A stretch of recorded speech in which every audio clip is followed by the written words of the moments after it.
Welcome back, guys. We are greeted today by this lovely Volkswagen Golf, which actually managed to break 3-minute mark on the Sonic race driven by me, which is really good because this is the first time what I remember on our videos where car actually managed to do that. Then something what I didn't expect happened, because obviously I've been driving fast cars in this game, but I didn't expect that this Golf will be the first, which I will remember to do this massive move. But for today, going with the shot, we'll have expensive car. Because last two episodes we had fairly inexpensive cars, then today we'll move to something big. We'll go with Aston Martin Vulcan from 2016. 1.5 million credits this car will cost us. I'm telling you guys, that's actually a killer. But look at this car. Is this not piece of art? And does this car look like Batmobile? It does look like Batmobile. It's just stunning. I never saw one in real life, but it's so beautiful. I really like this car, how this car look like. And we'll see. Can this car actually go sideways? This car actually can go sideways, guys. Then maybe we'll do two builds of this car. One will be a drift build and second one will be the track build. We'll start with the track build because we need to keep the standard appearance of this series. That we'll start it with proper racing style, and after that we'll move to drifting, and we'll see will that be something worth bragging about. But we'll start with performance. What we starting with? What we working with? V12 7.2. This engine can produce 1,234 brake horsepower. Next one can produce only 5 brake horsepower more. Another one will produce less, and the final will produce 5 brake horsepower more from 8.4. And you know what we'll do, guys? We will actually keep the stock engine because it's not much of the difference, and I really like the sound of this car. Then we'll actually keep it as is. I'm guessing we'll be not able to do much in terms of looks of this car because they don't allow us to add any body kit or anything like that, which I'm fairly happy with, to be perfectly honest. But we'll see what we can achieve after finalizing the modifications, and will it actually max out everything on 10s, or there will be missing point and we don't get 10s across the board, and it does not look like we'll get even 110 here, which is a shocker. Didn't expect this, that the Vulcan don't produce 10 on power, 10 on high speed and 10 on acceleration. That's intriguing, but we need to just put my favorite repair kits and damage reduction just in case, because you never know. Maybe we'll go into night racing on some point with this car, not in this episode but maybe in future. Then what we getting from this car? We're getting 7-liter V12, 1,200 brake horsepower, not to 60 in 2.3 seconds, 840 foot-pounds of torque, and we can drive 232 miles per hour. That's rather anticlimactic, guys, because our Golf did produce better results than this. But without looking further, we cannot judge. Maybe this car will feel better, but we'll tint the headlights in terms of front bumper. We will put more carbon on it. I'm surprised that we can actually do something with this car, and we wish a bit more carbon here. Definitely this one. This gives it a bit interesting looks. Actually, those ones, no, we like those lights. I'll be not changing rims because they are perfectly fitted for this car. We'll put this alchemist type of fenders. Side skirts, we'll put the final ones because they look cool. Mirrors, I don't expect there will be anything of my interest because those ones are just about amazing. And we'll take this Alchemist rear fender. In terms of lights, I'm not changing this. This red looks amazing. Let us have a look at the spoiler. You can already see that this car have a massive wing on the back. And to be honest, I'm happy to keep that original wing because it does suits this car. And any other ones would just make it worse. And in terms of rear diffusers, we'll take this Alchemist because I wish to check, can we actually find some diffuser would go with it perfectly.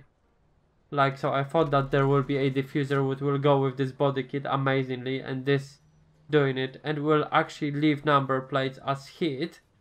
We'll just change the background to the Need for Speed Payback one, because this car, if I'm not mistaken, been featured there quite big time. Then in terms of paint and wrap, what community doing with this car? Oh my god, I can see that people went berserk with it. I like this color coding on this car. This looks too funky for me.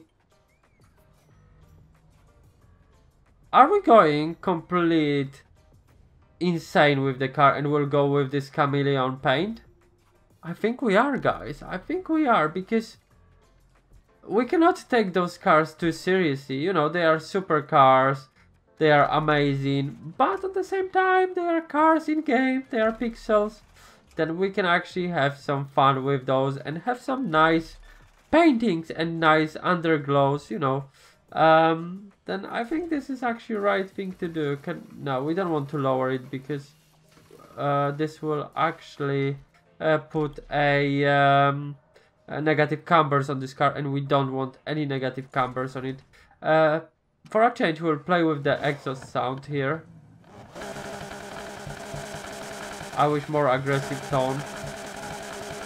I definitely wish custom. And in terms of overrun, we will have a bit more overrun, but we don't want any metallic noise in this V12 Rumble at all. Then this will be our car. We'll have a look at it again. And I'm quite speechless because I really love the paint. I like how this car turns out with this fiber top, carbon top, or however we wish to call it.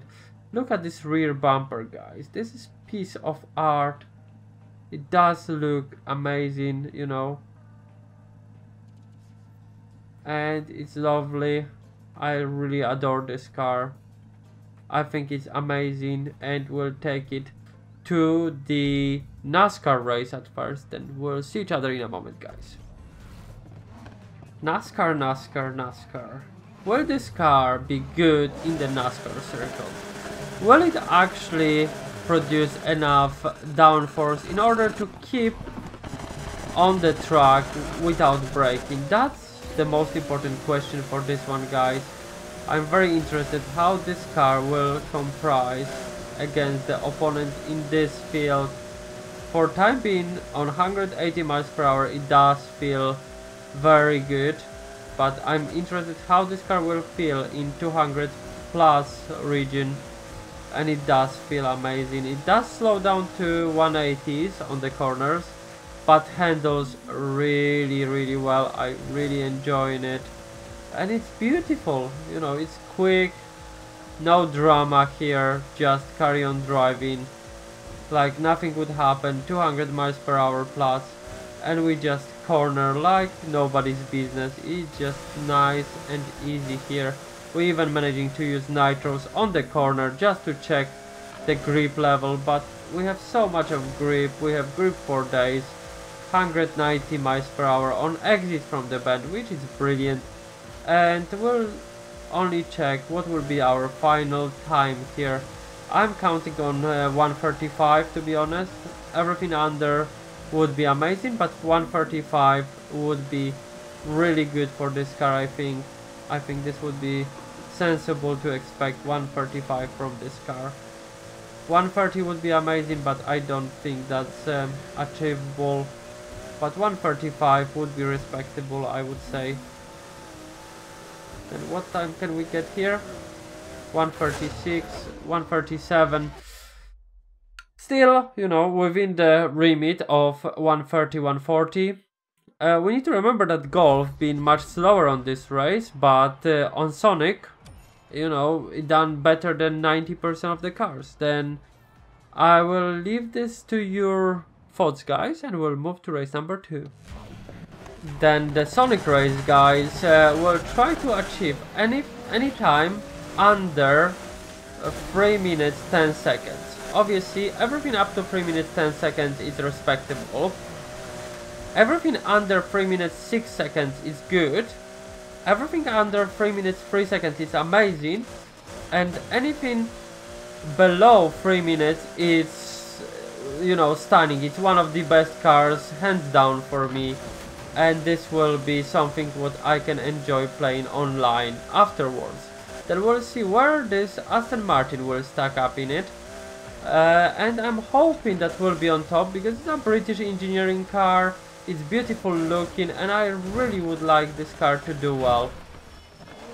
Maybe because I'm living in England and I like Aston Martins, how they look, how they present themselves, and the whole story behind them, you know. James Bond theme and all of that boring stuff, you know. I like stuff like that. Then hopefully this car will show us that deserves to be on top of any leaderboard of coolness, driving, or whatever else you can think of. This car should be on top, and hopefully we can prove it here that this will be correct spot for it and can do respectable time on this racetrack alone. I'm not entirely sure am I good enough to achieve under 3 minutes in this car, because it's rear-wheel drive.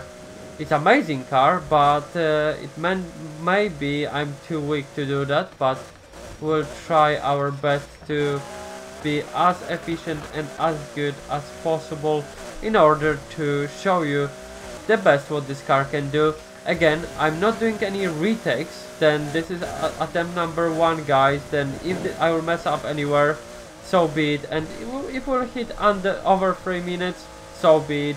But this is the whole point, as I mentioned in previous episodes. We are trying this car in natural environment, not in the clinical examination, trying to have the best time possible. This is just a test that I can show you how this car drives when somebody ordinary like myself play this game and play these cars. And in my opinion, this car drives extremely well. I can manage to have good fun with it. It's predictable, which is very important for me, because if car is not predictable, I cannot have good times, because if rear end is flying everywhere, I cannot achieve good times, guys, because I'm not good enough to predict how this car will behave. Then this car is predictable, drives really well. I really have fun driving it, and I'm hoping you will have fun playing it as well. It's only question what time we'll have. 3 minutes and 2 seconds, just under. Then in my opinion, that's a very respectable result. I really enjoyed the drive of it. It was very predictable, with gentle braking, took every corner as it meant to take it, and it was fun to drive. But what we'll do now, guys, what I promised you, we'll try this car as a drift car. Then let me quickly prepare it and we'll meet in a moment in the drift zone. Guys, I will tell you one thing. I spent last 2 hours trying to find a correct drift build for this car, and this is the best what I managed to do. And to be perfectly honest, it's not to my satisfaction at all. It does drive sideways, but it's not special. If you find a better build, let me know in comment section and we'll test it in the future episodes, because I cannot make this Vulcan to go sideways properly. It does feel alright, but it's not the same quality as other rear-wheel drive cars which we had here. I will show you the build on the end which I came up with. and any type of setups, and you can tell me where I made mistake on this, because at the moment, you know, we're racking up some results here. We have 70 odd thousand, meaning that we'll actually finish the challenge, we'll complete it, but this will be not the result which I would like to see, to be honest, because you know, this car has so much of grip. I managed to ruin its grip, but when I done that, if I ruin the grip to the degree that it's loose on the back end, it's unsteerable, I cannot drive this car whatsoever. Then there is no median in between drifting and grip. There is all complete track build where you have a lot of grip and that's brilliant on the track, or you have no grip and this car is completely useless because you need a bit of grip to go sideways, like in this build, which I don't particularly like. It's doing the trick, it does slide, but I don't have much of control over the car, and when I don't want and to initiate the drift, this car don't want to let the back end go, then, you know, we already hit the mark. Then from that perspective it's okay, I suppose. Oh, brilliant. And we got points for this for some unknown reason. Now we got stuck. Then guys, I don't think we'll be finishing this race because this car is not good for the drifting. Then I'll just quickly show you the performance. We'll quickly quit the event. We don't even finish this event. This is how bad this car in drifting is. And I'm very sorry that I failed on this and we don't achieved our aim and be a good drifting car. Then I did use drift suspension on this, chassis, brakes, standard tires, drift tires, obviously best clutch, 5-speed gearbox, and drift differ. And I thought this will do the trick, but apparently that's not good enough for this car, and drifting is a bit of bust. But if you have any ideas, or you build this car yourselves and you found a perfect drift build for it, let me know in comment section and we'll try it in the next episode. Thank you very much for watching for time being, guys, and see you tomorrow. Take care.